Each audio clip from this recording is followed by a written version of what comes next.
Trois invités avec nous chaque soir pour décrypter les mouvements de la planète marché. Laurent Dédier est avec nous, directeur général délégué en charge des gestions chez Autingre Banque Privée. Bonsoir Laurent. Bonsoir Grégoire. Nicolas Sopel nous accompagne, stratégiste en chef chez Quintet Banque Privée. Bonsoir Nicolas. Bonsoir Grégoire. Et Stéphane Déo est également à nos côtés, gérant senior chez Eleva Capital. Bonsoir Stéphane. Bonsoir Grégoire. Vous êtes un geek des banques centrales, Stéphane. Ça se voit. Vous l'affirmez, vous l'affichez fièrement, généralement, Stéphane. Parlons donc de la Fed et des autres banques centrales. Il y a évidemment la décision de demain soir, quelle va être l'enveloppe de communication, marketing autour de cette baisse de taux attendue désormais par l'ensemble du marché. Et puis au-delà, 2026 peut-elle être une année de grande divergence monétaire ? On a à la fois un pricing de baisse de taux qui fluctue pour la Réserve fédérale américaine. Combien, à quelle vitesse ? La question est ouverte. Mais pour d'autres banques centrales, ce sont des débuts de commencement de pricing de hausse de taux qui sont en train de l'emporter pour 2026. Je citais en introduction la Banque du Canada, la Banque d'Australie, et pourquoi pas même la Banque centrale européenne, Stéphane. Ouais. Alors, juste pour revenir sur la Fed, donc c'est demain. Le marché price à peu près 95% de probabilité d'une baisse des taux, donc c'est fait. S'ils ne voulaient pas baisser les taux, ils auraient déjà donné des signaux. Enfin, donc, il ne faut jamais dire jamais, mais la probabilité qu'ils ne baissent pas est quand même extrêmement faible. Ce qu'il faudra regarder, c'est deux choses. C'est le discours attenant. Tout le monde attend, on appelle ça un hawkish cut, c'est-à-dire une baisse avec une vue plus restrictive sur le futur. Donc, que pour elle, en gros, nous disent je baisse les taux, mais après, il n'y en aura pas. Ce sera la compensation donnée par certains au sein du board pour faire passer la baisse de taux auprès de ceux qui auraient préféré peut-être déjà une pause. Oui, ce qui se dit dans les milieux bien informés, c'est qu'il n'y avait pas unanimité en septembre pour la baisse. Octobre a été compliqué et là, c'est probablement la dernière. Après, ce sera plus compliqué d'en faire passer d'autres, sauf évidemment si les données économiques changent énormément. Mais donc, il faudra regarder le discours de Powell et puis s'il y a des signaux sur la liquidité, parce qu'on commence quand même à avoir des tensions. Et je pense que la petite correction de marché, la volatilité qu'on a connue depuis un mois, tient beaucoup à ça. Moi, j'ai vu plusieurs grandes banques d'affaires américaines qui me disent on est un peu tendu sur notre bilan, on a coupé les prêts aux hedge funds les plus agressifs. Et donc, ça explique un peu les corrections de marché qui sont difficiles à justifier d'un point de vue fondamental. Donc, c'est plutôt de la liquidité. Donc, gestion de la liquidité pour garder un système assez ample en termes de liquidité, ça peut être un point. Donc, il y a des petits problèmes, et honnêtement, moi, ça ne me fait pas très peur. Que la Fed ne puisse pas gérer à ce stade. La Fed à la technologie, il suffit... facile assez ici de dire il suffit yaka, mais il suffit de remettre de la liquidité. Par exemple, ils peuvent racheter des T-bills, augmenter le repo, etc., etc. Donc, c'est des choses qu'on sait gérer et que la Fed a totalement les compétences pour faire ça. Donc, c'est de la volatilité de court terme. Je ne pense pas que ce soit quelque chose qui chagrine les marchés sur le long terme. Après, sur les autres banques centrales, alors moi j'ai un gros fichier Excel avec plus de 80 banques centrales, donc combien vous non, cette année 52, je crois. 52, je suis désolé de vous décevoir, je ne suis pas à 80. C'est déjà pas mal. Et donc tous les mois, je compte les banques qui ont baissé, les banques qui ont monté. On est au 24e mois, donc 2 ans non-stop, où les baisses sont supérieures aux hausses. Donc on a une vague depuis 2 ans de baisse des taux. Ce que je trouve intéressant, c'est qu'effectivement, vous avez des économistes maintenant qui vous disent mais la BCE pourrait monter les taux parce que plan de relance allemand, donc économie qui repart, donc c'est une histoire qui se plaide pour la fin de l'année prochaine. D'autres banques aussi. Mais si vous regardez les taux moyens de ces 50 plus banques centrales, évidemment, ils ont baissé puisqu'il y a des baisses de taux, mais l'inflation mondiale a baissé beaucoup, beaucoup plus vite. Donc, en fait, ce qui se passe, c'est que les taux réels, donc la différence entre les taux directeurs et l'inflation, a eu plutôt tendance à augmenter. Donc, fondamentalement, moi, je pense qu'il y a encore pas mal de potentiel de baisse des taux de manière générale dans le monde et en partie dans les pays émergents. Parce que l'idée fondamentale, c'est que les taux d'équilibre n'ont pas varié pour la plupart des grandes économies. L'idée, c'est que pour l'instant, vous avez des taux réels, c'est-à-dire des taux moins l'inflation, qui sont anormalement élevés si vous regardez sur les 10, 20 dernières années. Et c'est vrai pour tout un tas de pays. Je pense à l'Afrique du Sud, je pense au Brésil, je pense etc. Je ne vais pas vous faire la liste, mais donc, oui, effectivement, ce qui se passe maintenant, c'est qu'on est beaucoup plus en ordre dispersé. C'est pas aberrant de dire que le prochain mouvement de la BCE sera une hausse. Moi, je pense pas. Je pense qu'il y a encore probablement une baisse début d'année prochaine. Et je ne parierai pas ma chemise dessus. J'ai un signe. Non, mais oui, c'est pas une conviction puissante. Non, mais justement, il y a plus de convictions fortes sur certaines banques centrales. Par contre, sur d'autres, je pense qu'il y a encore pas mal de banques centrales qui sont dans une tendance baissière. Bon, est-ce que les banques centrales font encore le marché ? Est-ce que la Fed va faire le marché comme elle a pu le faire pendant plusieurs cycles, même peut-être d'affilée ? Ou est-ce qu'on est désormais dans ce que les anglo-saxons appellent le monde de la dominance fiscale, ou traduit en français, la domination des politiques budgétaires sur les politiques monétaires ? Laurent ? Oui, c'est une très bonne question, mais je pense que le cycle de la Fed est quand même un petit peu différent et il est légèrement retardé. Donc après, la question qui se pose sur 2026, c'est combien de baisses de taux ils peuvent faire. Le marché est un peu hésitant. On sait qu'on risque d'avoir, probablement, je mouillerai peut-être un peu plus ma chemise pour garder cette belle expression sur la probabilité que M. Powell soit plus président de la Fed au printemps à un niveau de statistique assez élevé. Est-ce que derrière, le nouveau président, assez pressenti, mais on ne sait jamais avec M. Trump, aura, entre guillemets, un consensus autour de lui, ou est-ce qu'il peut être mis en minorité ? C'est une vraie question. D'ailleurs, le favori commence à être plus sage dans son discours, en disant que ça sera data dependent. Mais je pense que le point important pour le marché, aujourd'hui, sauf si bien sûr il y avait un revirement très fort de l'économie, accélération ou résurgence d'inflation qu'on ne voit pas aujourd'hui venir, ou un multiplicateur économique qui accélérerait la croissance et qui nous laisserait penser que l'inflation pourrait être au rendez-vous à la fin de l'année prochaine ou début 2027, on devrait quand même avoir une pause sur les taux assez longue, en tout cas un moment de répit jusqu'au moins à l'été. Et donc c'est vrai que la position à être long d'actifs risqués en début d'année, elle semble encore assez propice pour réaliser de la performance en début d'année. Après, on se posera des questions au fur et à mesure, bien évidemment, puis on s'en pose tous les jours. Mais je pense que la question va être quand même centrale sur la Fed. Marché pensait 3, aujourd'hui il parle de 2,5, 3, baisse de taux l'année prochaine, il est en train d'hésiter. Un peu, Oui, parce que les discours évoluent, et puis il y a aussi le discours géopolitique de l'administration Trump, avec cette vision de ne plus être le défenseur du monde, puis cette réaccélération des dépenses dans pas mal de pays, le budgétaire, et donc on est un peu hésitant, mais je pense que le grand message quand même, c'est qu'aujourd'hui, on a quand même devant nous une trajectoire d'accélération modeste dans certaines économies mondiales qui devrait se transformer par une accélération des profits. Et donc, je pense que les banques centrales ne vont pas être un vent contraire. Elles vont rester encore un vent porteur, au moins sur le premier semestre 2026. Ouais. Avec un schéma budgétaire qui va se reproduire. Bon, les États-Unis, en année d'élection, on le sait, n'ont aucun intérêt à consolider ou à réduire l'impulsion budgétaire. Mais on peut parler de l'Allemagne, on peut parler du Japon, de Madame Takaichi, peut-être d'autres endroits dans le monde qui sont prêts à laisser ou à lâcher les vannes budgétaires. C'est un nouveau couple dans le policy mix entre banque centrale et gouvernement qui est en train de s'établir, ou est-ce qu'il y a encore des zones dans le monde où une forme d'orthodoxie l'emporte aujourd'hui, Laurent ? Alors, je n'ai pas le fichier des 52 banques et donc des 52 pays pour savoir s'il y a de l'orthodoxie quelque part, mais il y a quand même un message assez global que la paix sociale, elle est aussi je pense, un pilier stratégique des fonctions politiques aujourd'hui.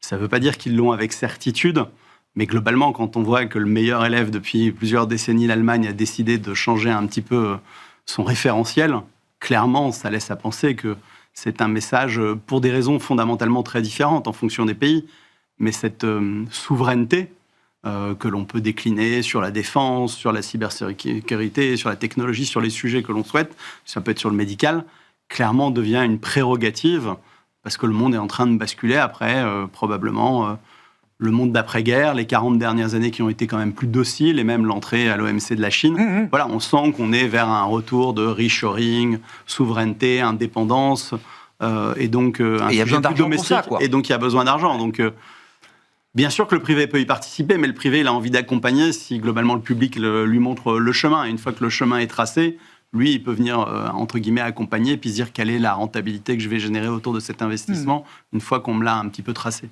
Comment est-ce que vous voyez, chez Quintet Banque Privée, Nicolas, évoluer cette conversation entre les banques centrales et les gouvernements, entre la partie budgétaire et la partie monétaire? Est-ce que ça peut se passer de manière ordonnée, ou est-ce qu'il y aura forcément, ça va créer des conflictualités, des frictions? On voit qu'il y a des divergences, effectivement, entre les États-Unis qui dépensent avec les baisses d'impôts, sans parler de la dérégulation, avec une volonté du gouvernement d'amener les taux un petit peu plus bas. On le sait, le coût de la dette, le remboursement de la dette, c'est un problème. C'est un problème au Japon. Donc c'est pour ça, divergence entre les États-Unis et le Japon, où on voit une certaine forme de plus grande indépendance de la banque centrale du Japon, qui, elle, voit le budget supplémentaire de Madame Takaichi comme étant inflationniste, donc elle se dit on va remonter les taux. Le Japon a moins le problème parce que la dette est détenue essentiellement de manière domestique, mais dans tous les cas, c'est pas un signe favorable pour les obligations JGBs japonaises. Donc c'est pour ça que nous, par exemple, nous avons réduit notre allocation sur cette classe d'actifs, mais on voit d'autres pays comme l'Angleterre, avec le budget d'automne, donc on est sur un chemin de consolidation fiscale. On peut débattre de comment il a été... Ils en débattent, oui. Oui, ils en débattent. Je confirme. Voilà. En tout cas, la direction, c'est vers normalement une consolidation fiscale, à un moment où la Banque d'Angleterre devrait continuer de baisser ses taux.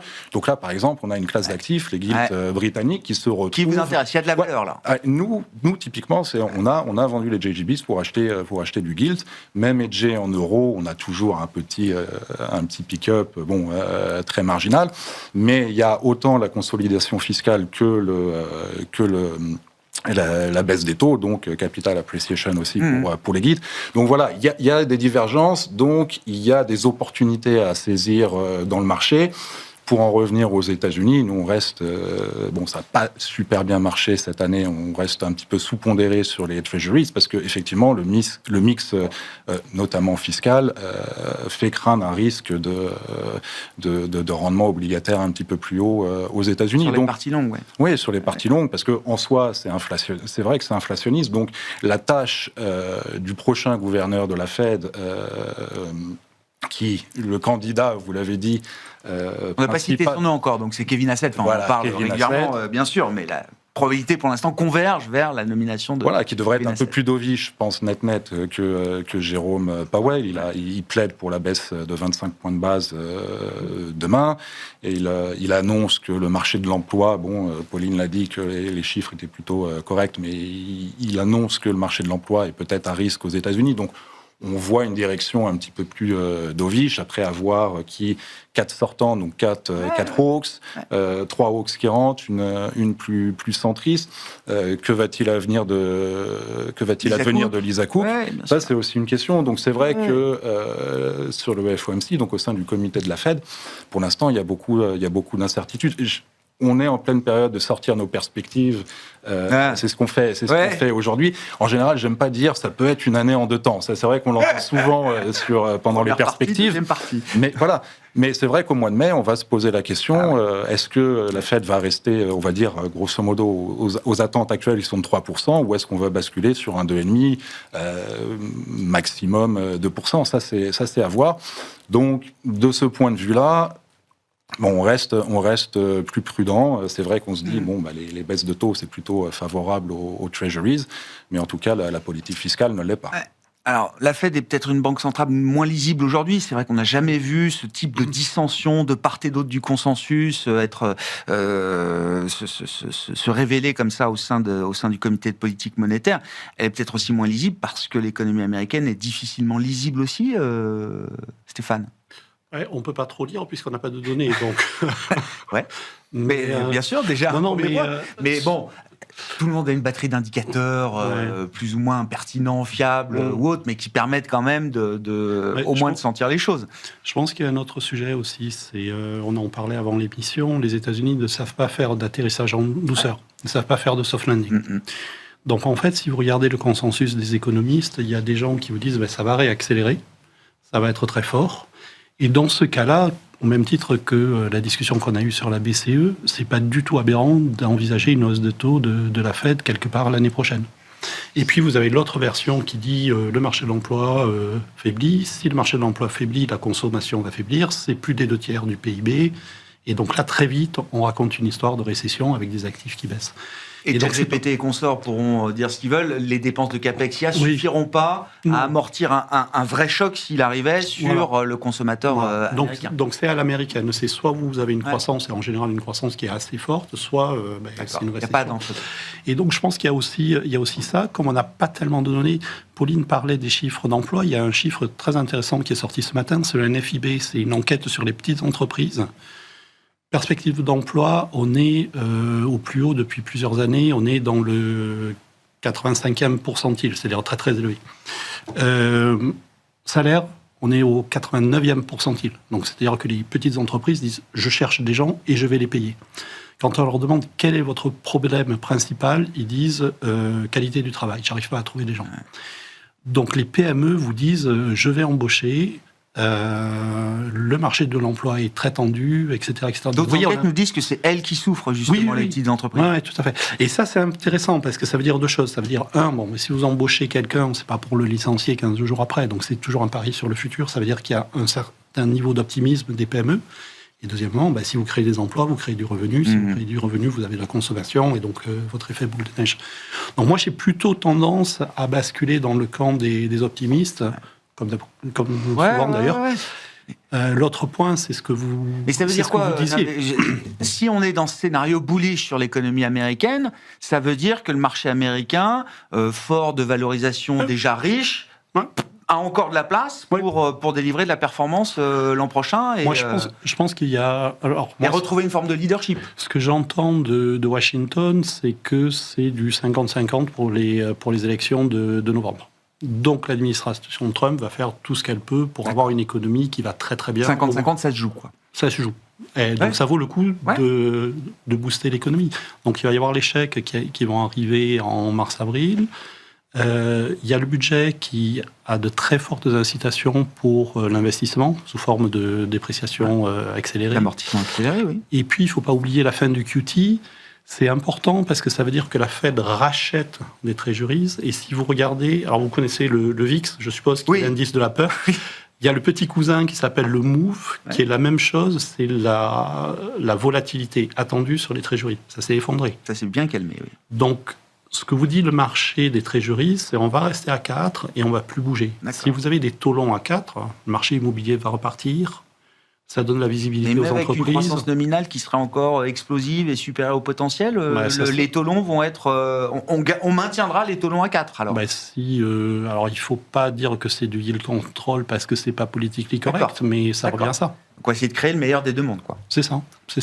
Ça ne peut pas durer éternellement parce que du coup, l'inflation va rester à 3 voire au-dessus. Et sur 6 mois, ça tient très bien, cette histoire-là. Bon.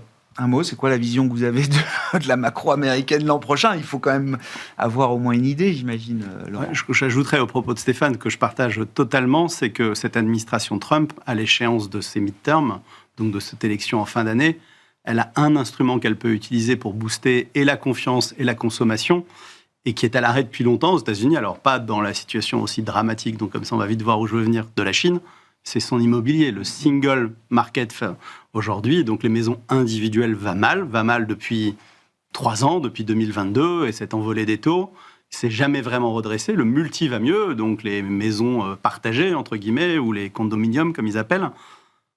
Ça fait environ 1 ou 2 trimestres qu'on attend on sait qu'ils nous préparent quelque chose, ils en parlent, ils distillent des informations. Donc pour l'instant, à 50 ans, c'est ça. Voilà, et pour l'instant, le cadeau de Noël n'est pas arrivé. Alors, il reste quelques jours, sinon, tant pis, on sera ravis de l'avoir en début d'année aussi. Et je pense que s'ils axent un message assez fort sur l'immobilier américain des maisons individuelles, ils vont aussi se créer cet effet boule de neige très vertueux de confiance, donc de consommation, si on commence à adosser un peu de baisse d'impôts, d'échecs, etc. Oui. Donc sur le niveau macro aux États-Unis, bien évidemment, on n'est jamais à l'abri d'une erreur, de politique monétaire, de politique budgétaire ou d'un choc qu'on peut toujours imaginer, mais on n'est pas là pour faire les scénarios du pire. On a quand même aujourd'hui une feuille de route qui est assez optimiste sur le marché américain, sur lequel nous, on a une conviction aussi très forte, donc on est en train de le repondérer.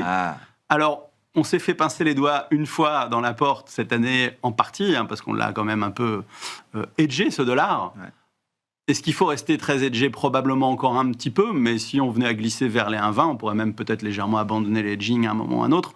Mais aujourd'hui, on a une conviction très forte sur les actifs américains, et pas seulement sur la thématique tech IA. Est-ce qu'on joue ce marché américain de manière différente à l'aune de ce que vous racontez là? Alors, ce thème reste central et on n'a pour l'instant pas d'ingrédients qui nous laissent à penser qu'il n'y a pas de raison qu'il ne soit pas au rendez-vous des meilleurs performeurs en 2026. On peut toujours discuter de sujets, de bulles, de ratios.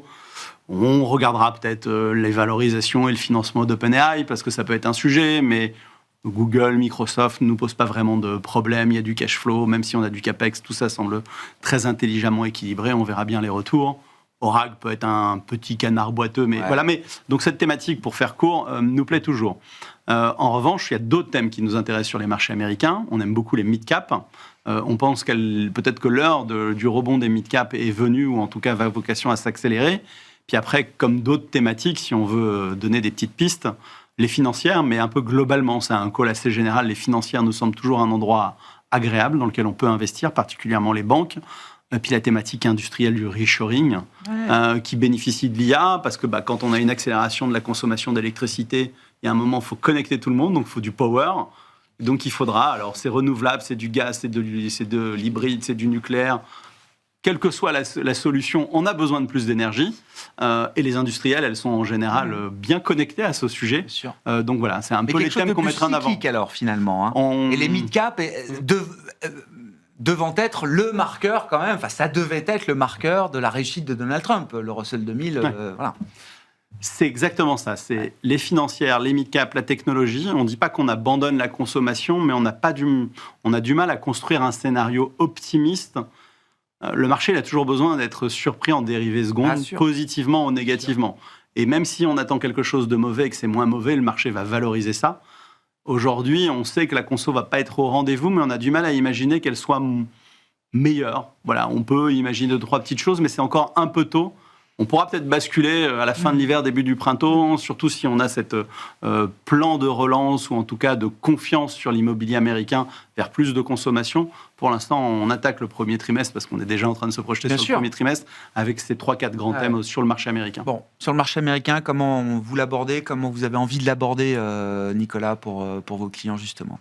De manière assez similaire, au final, parce que nos perspectives, elles reposent sur 4 piliers fondamentaux. Le premier, c'est que l'incertitude recule, notamment liée au commerce extérieur. On n'en parle plus. 2, on en a parlé, c'est le cycle d'assouplissement des politiques monétaires, en tout cas dans la première partie de la Fed, voilà, et de la première partie de l'année. Le troisième pilier, on en a parlé aussi, c'est le soutien fiscal. Voilà, donc des États-Unis à la Chine, peut-être qu'on parlera de la Chine, mais je pense que tout ça, c'est des feux verts pour la prise de risque, quoi. C'est des feux verts pour la prise de risque. Et le 4, c'est effectivement ce cycle d'investissement dans l'intelligence artificielle qui est en plein boom, les CAPEX qui sont supportés par des earnings. On ne peut pas passer à côté. Les dépenses en IT niveau intelligence artificielle, chaque année, ça ajoute une économie de la taille de l'Espagne actuellement. Alors, et pourtant, ça reste une impulsion sur la croissance qui est une fraction des précédentes révolutions, que ce soit le dot-com, que ce soit les chemins de fer au Royaume-Uni. Il y a des études qui remontaient au chemin de fer.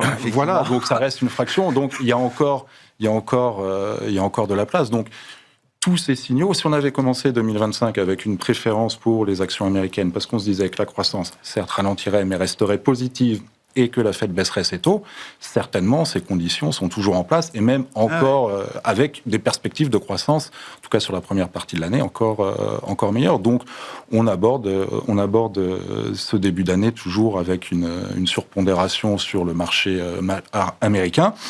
Mais on peut se diversifier au sein de ce marché avec, par exemple, on n'a pas abordé les mid-cap, on est sur le S&P, sur le equal weight.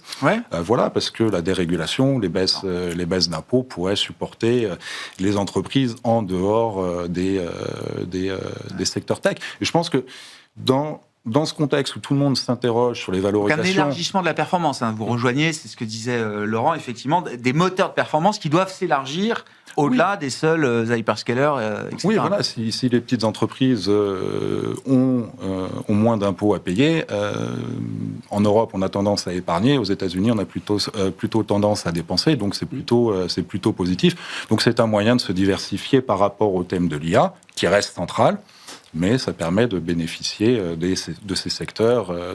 Il y a évidemment quelques risques sur le marché américain, on pourra en parler. Des risques, il y en a, oui, la liste des risques, bien sûr. Mais d'accord aussi avec l'idée, Stéphane, que la base de performance doit s'élargir pour ce marché américain ? Oui, nous, il y a 3 thématiques qu'on C'est une aime bien. condition ou c'est une conviction ? C'est plutôt une conviction. D'accord. D'abord, je suis plus optimiste que ce qui a été dit sur la consommation américaine. Il ne faut jamais vendre le consommateur américain. Et là, on commence à voir très nettement certaines valeurs qui rebondissent. Le terme est peut-être un peu fort, mais on commence déjà à avoir la bourse qui anticipe effectivement une année 2026 qui démarre mieux. Donc ça, c'est le premier thème. Le deuxième thème, c'est les banques.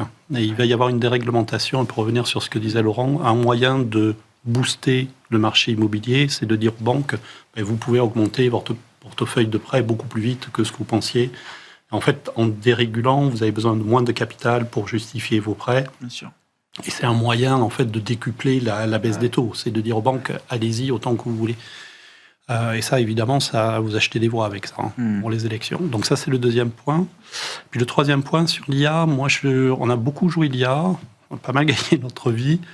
Il y a beaucoup de choses qui commencent à m'ennuyer. Par exemple, vous avez Google qui a des nouvelles puces, des TPU, alors que Nvidia a fait des GPU. Vous avez Anthropic qui a acheté des TPU à Google. Vous avez OpenAI qui dit qu'il a besoin de 100 milliards et qui en aura besoin de 100 milliards à peu près tous les ans pour les siècles. Enfin, c'est pas très crédible. Par contre, ce qu'on commence à voir, donc la façon dont on l'a joué, c'est-à-dire les investissements dans l'IA, est peut-être un petit peu joué, voire trop joué. Par contre, on commence à voir les implications directes. Alors, vous allez peut-être me dire que je suis obsédé par les banques, mais depuis 2 ans, les banques surprennent systématiquement tous les trimestres avec des coûts plus bas qu'attendus. Et ça, c'est en partie l'IA. Et ce n'est pas uniquement des gains de productivité, c'est-à-dire des baisses de coûts, ça augmente aussi la productivité des personnes. Donc, je pense qu'il faut passer à une autre histoire sur l'IA. Mais c'est un bon point. Est-ce que ça va juste être des gains de productivité ou est-ce que c'est du chiffre d'affaires, de la croissance en plus aussi ? Les deux, en général. En productivité, il y a, le cas le plus clair, c'est Amazon. Ils ont 1,2 million ou 1,5 million d'employés. Ouais. Je suis prêt à vous parier que d'ici 5 à 10 ans, il y en a un peu moins. Parce qu'ils auront été remplacés par des robots, etc. Entre-temps, le chiffre d'affaires aura progressé, leur coût salarial va s'effondrer. En termes de marge, ça va être magique ce qui va se passer, je pense. Et d'autre part, on le voit, pour revenir sur les banques, moi j'ai l'exemple d'une banque de réseau américaine où, imaginez que je sois votre banquier, je vous appelle, on discute. Pendant qu'on discute, il y a une IA qui écoute notre conversation et qui me propose des produits à vous placer. En live. Et du coup, je suis beaucoup plus efficace parce que on a parlé de consommation. Donc, normalement, ça se traduit par plus de chiffre d'affaires à l'arrivée. Et concrètement, le conseiller arrive à placer beaucoup plus de produits et donc un meilleur chiffre d'affaires. Donc, c'est pas juste une histoire de réduction des coûts. Non, pas uniquement. C'est aussi des gains de chiffre d'affaires. Laurent, alors, vos commentaires, bien sûr, et puis... l'Europe dans tout ça, entre guillemets, parce qu'il y a quand même l'idée, alors on verra ce que donne la macro américaine, mais... sur l'Europe, les choses semblent assez bien balisées. Il y a quand même l'idée d'un momentum, d'une reprise d'un momentum économique. Tous les économistes sont à peu près d'accord sur cette idée-là. Est-ce que ça permet au marché européen de continuer, là aussi, de délivrer des performances ? De quelle manière et comment on a envie d'être exposé à ce marché ? La seule question qu'on doit se poser sur l'Europe, c'est pas l'accélération économique, elle semble acquise, c'est la traduction en croissance des bénéfices. Ça fait 2 ans qu'on espère, qu'on démarre l'année avec un double digit, donc une croissance à 2 chiffres autour, et puis on finit cette année négatif. Donc le marché commence relativement euphorique. Alors quand on regarde les anticipations du consensus des banques qui publient leurs outlooks et leurs perspectives en ce moment, on se balade entre 5 et 12, donc on va dire 8-9% de croissance des bénéfices en Europe. On a envie d'y croire. L'effet change a joué cette année. Bien évidemment, l'effet change a... Peut-être qu'il jouera moins l'année prochaine. Bien évidemment, mais On a envie d'y croire sur ce que l'Europe contrôle. Et donc, on a envie de s'exposer aux thèmes domestiques que l'Europe peut, entre guillemets, embarquer et qui sont un peu self-help. Je ne vais pas dire que l'automobile, pour prendre un exemple justement un peu opposé, n'est pas un secteur qui ne m'intéresse pas. Mais la question que j'ai, c'est la capacité de ces sociétés à rebondir dans un marché chinois qui est non seulement un peu compliqué, mais qui est incroyablement concurrentiel et qui vient un peu leur tailler des croupières sur des plates-bandes qui étaient hostile même pour et ces donc dans la aujourd'hui. construction aujourd'hui de la croissance bénéficiaire du marché européen, il y a quand même 2-3 sujets, non pas de Sa Majesté, mais des secteurs, qui me semblent aujourd'hui trop indexés à l'incertitude chinoise, que ce soit le secteur automobile, par exemple, ou même on pourrait discuter du luxe. Voilà, le luxe, bien sûr qu'on a des bases de comparaison, les cosmétiques, bien de conso, mais marque plus domestique, quid de la consommation chinoise, est-ce qu'on aura un vrai rebond, est-ce que ça va pas être décevant? Voilà, donc il y a des interrogations. Donc nous, notre message est plutôt de se concentrer sur ce que l'Europe maîtrise, là où elle va investir, là où elle peut céder. Et donc dans ces conditions, on va s'intéresser bien évidemment aux banques, pour les mêmes raisons qui ont été exposées sur le marché américain précédemment par Stéphane, par Nicolas ou par moi. Donc on aime beaucoup les financières et particulièrement les banques. On pense que l'histoire n'est pas terminée et qu'on peut continuer à accompagner ce TGV qui est quand même parti depuis 3-4 ans. C'est déjà un parcours incroyable. Hein. Plutôt sympathique. C'était bien d'avoir aussi des banques dans ses portefeuilles. C'était peut-être mieux d'avoir de l'IA, mais les banques, c'était pas mal. C'était pas mal on aime aussi bien, et particulièrement les valeurs aussi, j'ai envie de dire, liées à cette thématique générale, donc les industriels.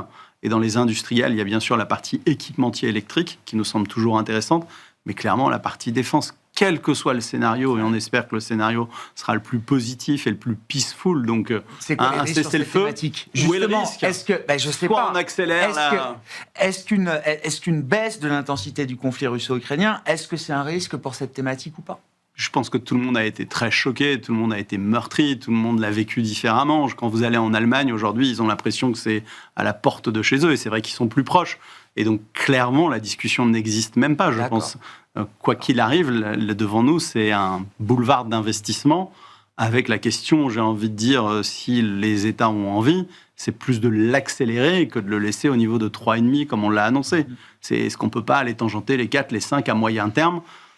Parce qu'on laissera peut-être un animal dangereux se refaire une santé. Et voilà, personne ne sait. Et donc maintenant qu'on est arrivé dans le personne ne sait, par la force des choses, la meilleure des dissuasions, c'est de montrer qu'on est aussi capable de répondre. Donc voilà, on aime beaucoup ces thèmes un peu autosuffisants à l'Europe et contrôlés. L'autonomie stratégique, c'est un vrai playbook pour l'investisseur quand même. Clairement. Ouais. Avec la défense en premier lieu, ça se décline sur d'autres secteurs, d'autres thématiques. Je sais pas, la santé, on a beaucoup parlé du Doliprane et des masques, etc. Enfin, est-ce qu'on peut la défense étant un socle important, j'imagine, le premier pilier, mais est-ce que derrière, on peut décliner aussi cette thématique sur Non, je pense qu'il faut rester assez simple. Il y a bien sûr les banques pour différents sujets, et c'est vrai qu'il y a cette amélioration. Mais après, bien d'équipement, défense, ça nous semble vraiment des thèmes très forts. Et puis après, c'est cette génération de puissance pour toute cette technologie. C'est vrai que les utilities sont devenus un secteur de croissance, alors que c'était un secteur un peu value. En tout cas, c'est un secteur regardé, alors qu'avant, il était presque détesté.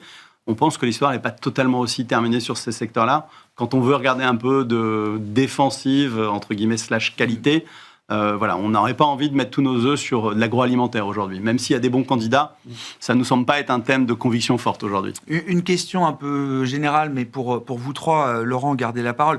Comment on construit des portefeuilles et des allocations le plus diversifié possible avec de la protection, quand toutes les classes d'actifs connaissent quand même aujourd'hui des corrélations assez fortes entre elles? Ça pose aussi de manière indirecte la question de l'or, qui a été un des marqueurs de cette année. Est-ce que ça reste un bon diversificateur dans une allocation, plus qu'avant encore J'ai envie de dire que mon temps de parole va être limité. Vous donnez la réponse à la question. L'or est un super argument dans la construction d'un portefeuille pour créer, entre guillemets, des effets défensifs.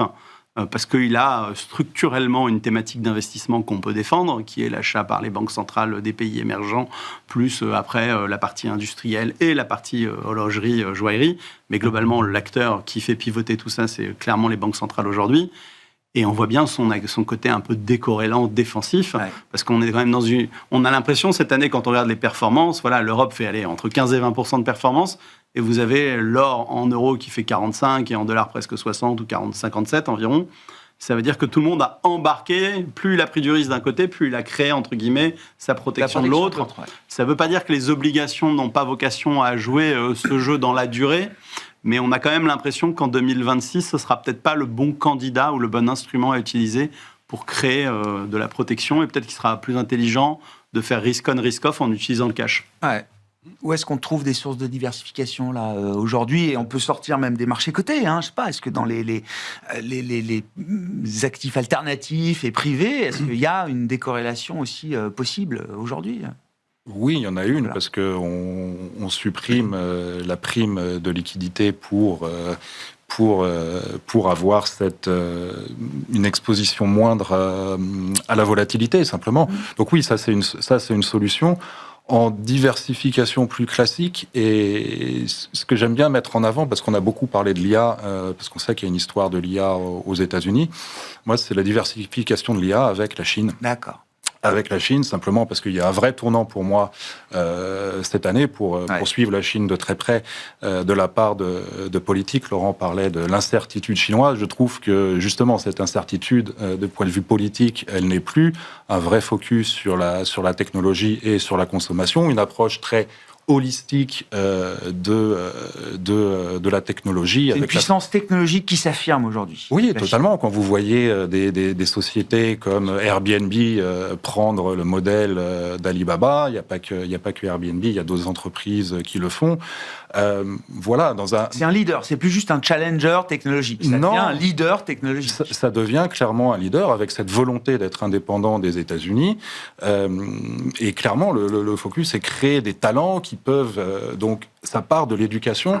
Dès le départ, de former des talents qui peuvent relier la science à la... Ça permet de dire qu'investir dans la tech chinoise, ça protège en cas de, je sais pas, en cas de problème sur la tech américaine, par exemple, en partie. Il y a toujours cette corrélation évidemment entre les classes d'actifs, mais si vous avez des investisseurs qui vous répètent qu'il y a des risques de concentration, qu'il y a des risques de valorisation élevés, sur la concentration on est d'accord, sur les valorisations on peut toujours comparer, ça se discute, mais à des valorisations moindres, en fait le risk-reward actuellement sur le marché émergent et donc sur le marché chinois est plutôt très intéressant. Donc là, on n'est pas vraiment dans un risk-on, risk-off, mais plutôt au sein de cette poche IA, avec ce qui se passe en Chine actuellement, c'est le moment. Ouais. Stéphane, comment on se protège? Alors, pour moi, il y a deux façons de voir. Il y a la façon de top-down, donc c'est quand on part de l'économie et on descend. Ça, c'est ce que normalement je suis censé faire. En fait, je suis pas tout à fait d'accord avec vous. Les classes d'actifs ont plutôt tendance à être très décorrélées à l'heure actuelle. C'est-à-dire que moi, j'ai un modèle avec actions, taux, matières premières, taux de change. Et en fait, on est sur des corrélations qui sont assez basses. Si vous descendez au degré -1, c'est-à-dire vous prenez que les bourses, les bourses sont aussi décorrélées les unes par rapport aux autres. En tout cas, elles bougent beaucoup moins de concert qu'avant, oui. Okay. Parce que vous avez des cycles qui sont décorrélés, vous avez la Chine qui fait quelque chose, l'Europe, les États-Unis qui sont sur des cycles différents. On l'a dit, les banques centrales sont en train de... Certaines, on commence à parler de hausse, d'autres de baisse. Donc en fait, quand on diversifie les classes d'actifs, on peut avoir des primes de risque assez différentes. Et puis si on fait l'inverse, si on fait du bottom-up, nous, il y a une partie du portefeuille qu'on alloue dans les nouvelles technologies. Il y a beaucoup de choses qui se passent. Alors, on parle beaucoup de l'IA, mais dans l'espace... Le quantique ou l'espace. Il y a le quantique. Dans l'espace, il y a beaucoup de choses qui se passent. Alors, vous pouvez penser ce que vous voulez de M. Musk, mais pour envoyer 1 kilo dans l'espace, il fallait $20 000 il y a une dizaine d'années. Là, c'est $2 000. Ouais. Donc, quand vous divisez par 10 le prix, vous ouvrez tout un tas de business models différents. SpaceX sera peut-être coté demain. Donc. Voilà. Vous avez tout ce qui est robots humanoïdes, etc. Et donc, quand vous prenez des petites participations dans des sujets très spécifiques, en fait, c'est des sujets qui sont peu liés au marché, qui sont vraiment niche. Qui sont niches, qui sont décorrélés. Donc, paradoxalement, c'est des valeurs qui sont très volatiles, mais comme elles ne sont pas liées au marché, en fait, ça amortit votre portefeuille. Et donc, il y a beaucoup de nouvelles technologies. Il faut regarder. En plus, c'est passionnant. Sur la médecine aussi, c'est impressionnant ce qui est en train de se passer à l'heure actuelle. Merci beaucoup, messieurs. Merci d'avoir été les invités de Planète Marché ce soir. Stéphane Déo, Eleva Capital, Laurent Dédier, Autingre Banque Privée et Nicolas Sopel, Quintet Banque Privée étaient nos invités.